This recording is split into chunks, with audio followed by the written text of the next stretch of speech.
Aina na bwera. Papa. Orie? Ndo mlamu sana. Onulile? Nula. Neema ya Mwenyezi Mungu. Manyabu ndio kwa karula na leo mwana wefu.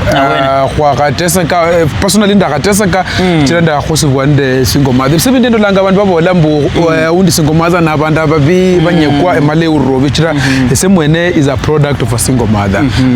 From kwa kemeraba wale mbolishi mose ya single mother. Endi shimose single mother. Kona inzala mama na yeruma kumeka shombo kudire ijakuwa rahisi.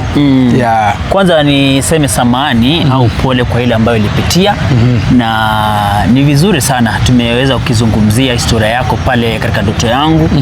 Na unawaambiaje wale watu ambao wanatamani kusikia historia yako, maisha ya single mother?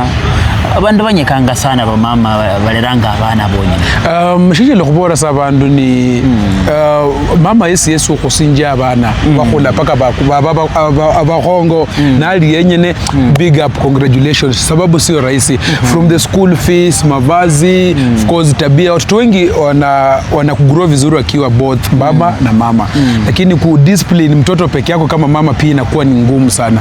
So watu wote ambao labda wanatazama hii story yangu ya Aina na Bwera, ni story ambayo ina motivate, inakupatia nguvu, ujue kwamba kama wewe pia ni mama uko pale nje, wewe ni single mother, uko na watoto, panic, wewe make sure kwamba watoto wako wako sawa, watoto watalelewa vizuri, wataishi. Mwisho wa siku huwezi jua mtoto nani angejua Aina na Bwera anaweza kuwa Aina na Bwera. Kwa hiyo mengi ukupata wapi story yako?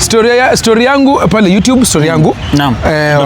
Ndoto Yangu, angalia pale Ndoto Yangu YouTube, subscribe, like, comment, fuatilia story mtu wangu uweze kujua Aina na Bwera nani. Siku zote wanasema ukiona mmea umemea, jua kulikuwa na mbegu.